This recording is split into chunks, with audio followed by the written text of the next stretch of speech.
তো এই প্ৰতিবেদনৰ ওপৰত আজি আমি এনেকা ভাবো খুব বেছি উৎফুল্লিত হৈ আমি ফটকা ফুটোৱা কোনো প্ৰয়োজন আছে বুলি আমি নাভাবো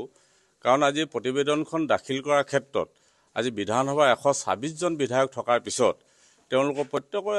অন্তত এই প্ৰতিবেদনখনৰ ওপৰত যিটো নেকি আজি এটা দীৰ্ঘম্যাদী অতি স্পৰ্শকাতৰ এটা বিষয় এটো আজি বিধানসভাত এটো আলোচনাৰ প্ৰয়োজন আছিল গতিকে আজি আমি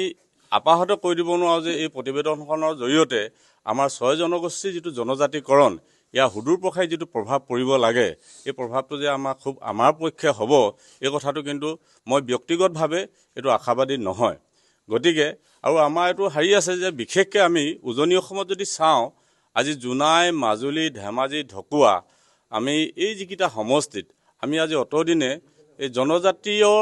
ৰাইজৰ কাৰণে আমি ভোগ দখল কৰিবৰ কাৰণে আমি সমষ্টিবিলাক এলএসি কনস্টিটিউয়েন্সিবিলাক দিয়া হ'ল আমি এটো যেটো ভাবিছো ঠিক আছে আমি এটো কোৱা না যে তেওঁলোকৰ ৰাইটটো কাঢ়ি আনি আমি ল'ব লাগে কিন্তু পলিটিক্যাল ৰাইট যদি আমাৰ নাথাকে লেন্ড ৰাইট যদি নাথাকে তেতিয়াহলে জনজাতিৰ নামত এটা আমাৰ বৃহত্তৰ টুপুলা দি আমাৰ লাভ হ'ব বুলি আমি অন্তত ধেমাজিবাসী হিচাপে কৈছো যেহেতু আজি স্বাধীনতাৰ প্ৰায় 80 বছৰ হৈ গ'ল আমি দি নাগৰিকত্ব লৈ ইয়াত জীয়াই আছো গতিকে এইটো এটা আমাৰ আবেগ আছে অনুভূতি আছে এই কথাখিনিত চৰকাৰে কি মনোনিৱেশ কৰিছে আমি নাজানিম কাৰণ জনজাতিৰ মাজতে মোৰ এনেকও লাগে কেতিয়াবা যে আমাৰ মাজতে 6 জনগোষ্ঠীৰ মাজতে এটা বিখম্বাদৰ আকৌ বা যিটো ডিভাইড এণ্ড ৰুল পলিচি বুলি কোৱা হয় এটো আমাৰ আৰম্ভ কৰিব খোজা হৈছে নেকি আজি টি টাইপ সকলৰ মাজতে আকৌ কিবা তেওঁলোকৰ মাজতে কিবা ষড়যন্ত্ৰ আহোমৰ মাজতে কিবা ষড়যন্ত্ৰ বা চুতীয়াসকললৈ কিবা ষড়যন্ত্ৰ এনেকুৱা যাতে ভৱিষ্যতলৈ নহয় তাৰ কাৰণে সমগ্ৰ আমি অসমবাসী ৰাইজে প্ৰতিবেদনখনৰ আমাৰ সমাপ্তিৰ পিছতে এই কথাটো আমি ক'ব পাৰিম আৰু আমি ভাবো ই এটা হয়তো লাডু যাতে আমাৰ নহয় ই যাতে আমাৰ কাৰণে ললিপপ নহয় পলুভন নহয় আমাক যাতে প্ৰবঞ্চনাখন কৰা এটা দলিল নহয় অসম চুক্তি যেনেকৈ এতিয়া প্ৰবঞ্চনা দলিলৰ ৰূপান্তৰিত হৈছে ই যাতে দলিল নহয় আৰু এটা কথা এনেকুৱা সন্দেহ হয় এই যে প্লেন ট্ৰাইবছ আৰু হিল ট্ৰাইবছ এটো থকাৰ পিছত আকৌ ভেলি বুলি এটা নতুনকৈ সৃষ্টি কৰা হ'ল এই ভেলিটো এটোতো প্লেন ট্ৰাইবছ বি এ এনেকৈ দিব পাৰিলে হয় কিজানি হিলছ এ বি এনেকুৱা ধৰণৰ যদি মানুহে কৰিলে হয় আমি ভাবো যে এটোতো আমাৰ সন্দেহৰ আৱৰ্তন নাথাকিলেন এতিয়া ভি বুলি যেটো গণতন্ত্ৰত এটো নথকা কথা এটা সংবিধানত নথকা কথা এটা এটো যদি পৰিপূৰ্ণভাৱে কৰিবলৈ যায় আমাৰ পক্ষে কৰিবলৈ যাওঁতেও হয়তো এই গোটেই বস্তুটো প্ৰতিবেদনটো আপোনাৰ ৰাষ্ট্ৰপতি স্বাক্ষৰলৈকে যেটো প্ৰক্ৰিয়া এই প্ৰক্ৰিয়াটো এটা বহুত দীঘলীয়া এটা প্ৰক্ৰিয়া হ'ব তেতিয়া হলেও কিজানি আমাৰ অনাগত যেটো আমাৰ 26ৰ যেটো বিধানসভা এটো ইলেকশন আছে ইলেকশন হয়তো পাৰ কৰা এটা বৈতৰণি পাৰ কৰা এটা ব্যৱস্থাপনা জনো এটা অনুমান হ'ব পাৰে আৰু আমি আহোমসকলক এটো কথা আমি ক'ব লাগিব বিশেষকৈ যিসকল আমাৰ এটো শিৱসাগৰৰ পৰা আৰম্ভ কৰি যোৰহাট যিখিনি আমাৰ আহোম অধ্যক্ষতা এৰিয়া নিচিনাকৈ এতিয়া আমাৰ বহুকেইজন এমএলএ আছে তেখেতলোকে এতিয়া নিমাত আৰু নিৰৱতা অৱলম্বন কৰিছে এইটো কাৰণে নেকি যে তেখেতলোকে নিজৰ আসনখন হয়তো ভৱিষ্যতলৈকে সুৰক্ষিত হৈ থাকিব আহোমসকলে এটো পাবই বা যদি আকৌ চুতীয়াসকলে যদি ভাবিছে গোলাঘাটত বা এনেকুৱা কেইটামান সিট যদি পায় কোনোবা চুতীয়া যদি এমএলএ মন্ত্ৰী যিসকলে আছে এটো নিৰৱতা অৱলম্বন কৰিছে বাকি আমি ধেমাজি লখিমপুৰ ঢকুৱা এইবিলাকত যে আমি আছো চুতীয়া আহোম কোচ এই সকলৰ কি হ'ব তাৰ কাৰণে এটা বিকল্প ব্যৱস্থা কি হ'ব পাৰে বা আমাৰ জনজাতীয় যদি আমি যেটো আমাৰ ভূমি অধিকাৰৰ পৰা আৰম্ভ কৰি যেটো আমাৰ লেন্ড ৰাইট আৰু পলিটিক্যাল ৰাইট এটো যদি আমাৰ নহয় তেতিয়াহলে অনাগত দিনত আমি এই যেটো আমাৰ আইন এই আইনখনে আমাক হুদুৰ পখাই এটা কিবা দিব বুলি আমি আমাৰ মনে নকয় গতিকে এটো আমাৰ এটো ৰাইজে এটো সিদ্ধান্ত ল'ব এটো ৰাইজে এটো যেতিয়া আমাৰ দলিলখন দেখিব আৰু সম্পূৰ্ণৰূপে আজি যেহেতু এটো বিতৰ্ক নাহিলে তাৰ কাৰণে এটোতো আৰু এনেকুৱা ধৰণৰ এটো অন্ধকাৰ ৰাখি কৰা নিচিনা এটা কাম হৈছে এটো এটা স্পৰ্শকাতৰ বিষয় হয় এটো যদি ভাবিছে যে এটো কমিউনেল ক্লেছ হ'ব কিবা এনেকুৱা ধৰণৰ যদি কথা ভাবি পেলাই কৰা হয় তেতিয়াহলে 126 জন আমাৰ বিধায়কৰ ভূমিকা কি থাকিল তেতিয়াহলে আমি এটো দাবী জনাম যে আমাৰ কাৰণে যেটো লেন্ড ৰাইট আৰু পলিটিক্যাল ৰাইট এটো যদি আমাৰ নাথাকে তেতিয়াহলে আমি জনজাতিৰ নামত এটা আভুৱা টুপুলা লৈ একো লাভ নহব বুলি আমি ভাবো এটো আমাৰ কাৰণে সম্পূৰ্ণৰূপে সকলো জায়গাতে সমমৰ্যাদাৰ সম অধিকাৰ যদি কথাটো আহে আমি ন্যায় এটো যেটো ব্যৱস্থাপনা কথাটো যদি আমি ভাবো গণতান্ত্ৰিক ৰাইট যদি আমাক লাগে তেতিয়াহলে নিশ্চিতভাৱে অসমত থকা প্ৰত্যেকজন আহোম প্ৰত্যেকজন চুতীয়া প্ৰত্যেকজন কোচে সম অধিকাৰ সমমৰ্যাদা লৈ আৰু প্ৰত্যেকজন আমাৰ 6 জনগোষ্ঠীৰ ৰাইজে ট্ৰাইবেলৰ নামত সম অধিকাৰ সমমৰ্যাদা জীয়াই থকাটো মই বিচাৰো প্ৰথমতে মই অসমৰ মাননীয় মুখ্যমন্ত্ৰী ডক্টৰ হিমন্ত বিশ্ব শৰ্মা ডাঙৰীয়াক আন্তৰিক ধন্যবাদ জনাইছো কৃতজ্ঞতা জনাইছো তাৰ লগে লগে আমাৰ মন্ত্ৰী গোটৰ দায়িত্বত থকা ডাক্তৰ ৰনোজ পেগু ডাঙৰীয়া কেশৱ মহন্ত ডাঙৰীয়া আৰু পীযুষ হাজৰিকা ডাঙৰীয়াকো আমি আন্তৰিক ধন্যবাদ জনাইছো কাৰণ কথা হ'ল কি আটাচুৰ এখন দীৰ্ঘদিনীয়া সংগ্ৰাম, 6 জনগোষ্ঠীৰ এখন দীৰ্ঘদিনীয়া সংগ্ৰাম, যিখন সংগ্ৰামৰ ন্যায্যতা প্ৰদান কৰিবৰ কাৰণে তেখেতলোকে প্ৰথমটো ঢাপ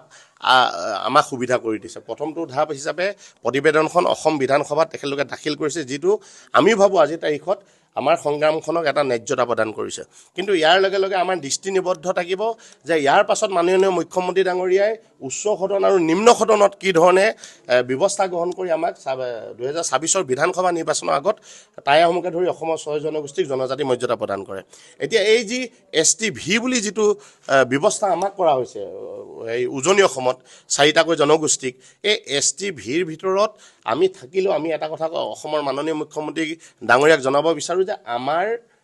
ৰাজনৈতিক অধিকাৰ আৰু ভূমি অধিকাৰ এইটো কিন্তু সুৰক্ষিত হ'ব লাগিব। ৰাজনৈতিক অধিকাৰ আৰু ভূমি অধিকাৰ যদি সুৰক্ষিত নহয় তেনেহ'লে হয়তো STV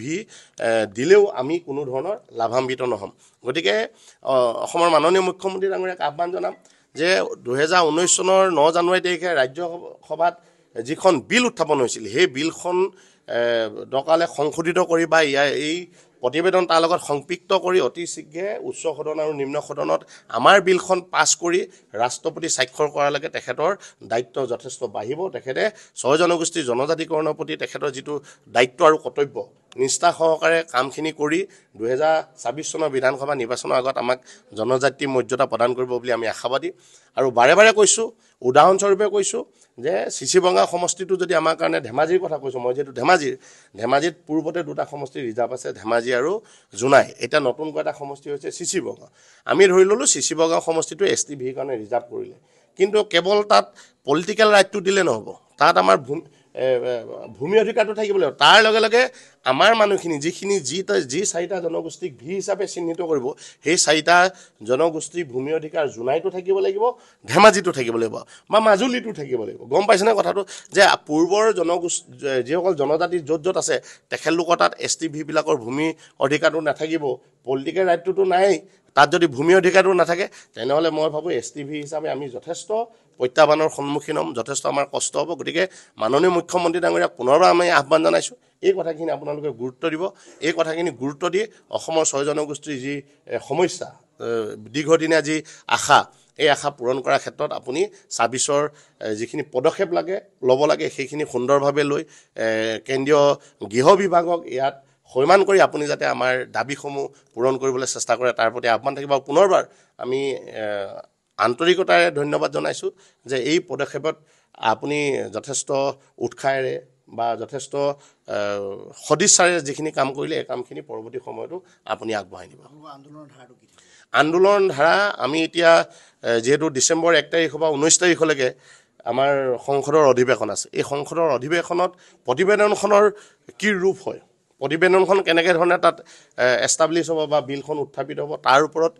আমাৰ দৃষ্টি নিবদ্ধ থাকিব। আৰু সেই অনুপাতে আমি আমাৰ সংগ্ৰাম আমি আগুৱাই নিম। ইতিমধ্যে 6 জনগোষ্ঠী যোৱা 26 তাৰিখে এটা আলোচনাত মিলিত হৈছে, অহাকালিলৈ আমি 6 জনগোষ্ঠীৰ নেতৃবৃন্দ পুনৰ মিলিত হ'ম। তাৰ পৰৱৰ্তী সময়ত আমাৰ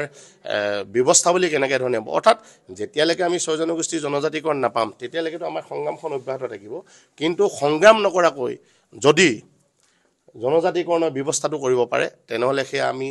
নিশ্চয় স্বাগতম জনাম, নিশ্চয় আমি ওৱেলকাম জনাম। আৰু যদি নহয় বোলে ইয়াক দীঘলীয়া কৰি নি আছে, কেৱল নিৰ্বাচনৰ বৈতৰণি পাৰ হ'বৰ কাৰণে এই ব্যৱস্থাটো কৰিছে, তেনেহ'লে কিন্তু সংগ্ৰাম নিশ্চয় হ'ব,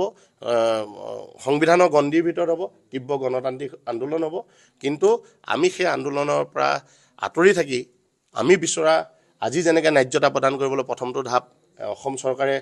গ্ৰহণ কৰিলে, দ্বিতীয় ঢাপটো যাতে মাননীয় মুখ্যমন্ত্ৰী ডাঙৰীয়াই গ্ৰহণ কৰে তাৰ প্ৰতি আমাৰ আহ্বান থাকিব। বৰ্তমান জনজাতিসকলে যি ধৰণে আশংকা কৰিছে তেওঁলোকৰ অধিকাৰ খৰ্ব হোৱা যাক লৈ প্ৰতিবাদো আৰম্ভ কৰিছে। প্ৰথম কথা হ'ল কি, যি প্ৰতিবাদ হৈছে সেই প্ৰতিবাদবিলাক আচলতে হ'ব নালাগে। তেখেতলোকে ডাইৰেক্ট আমাৰ 6 জনগোষ্ঠীক বিৰোধিতা কৰিছে, বিশেষকৈ টাই আহোম জনগোষ্ঠীক। আমি কিন্তু তেখেতলোকক বিৰোধিতা কৰা নাই, আমি বাৰে বাৰে কৈ আছোঁ যে তেখেতলোকৰ অধিকাৰ খৰ্ব হ'ব নালাগে। আমি ভাবোঁ আজি যিখন প্ৰতিবেদন দাখিল হ'ল, এই প্ৰতিবেদনখন চাগে সকলোৱে পোৱাৰ পিছত এই যি বিৰোধিতা, এই বিৰোধিতা নিশ্চয় উপশম হ'ব। আমি ককাই ভাই হিচাপে কথাবিলাক পাতি আছোঁ, তাৰ পাছতো যদি তেখেতলোকে বিৰোধিতা কৰি থাকে তেনেহ'লে আমিও অনাগত দিনত এক নিশ্চয় শক্তিশালী পদক্ষেপ গ্ৰহণ কৰিব লাগিব। এইখিনি যাতে নহওক তাৰ কাৰণে আমাৰ সকলো পক্ষতে আহ্বান থাকিব। আৰু আমি আশাবাদী যে আজি যিখন প্ৰতিবেদন দাখিল হৈছে প্ৰতিবেদনখন পোৱাৰ পাছত চাগে সকলো পক্ষই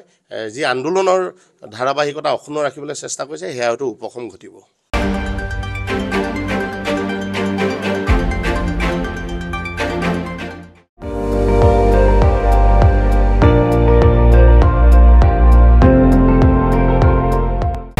আপুনি চাই আছে ND24 সৰ্বশ্ৰেষ্ঠ নহয় সৰ্বোত্তমৰ দৌৰ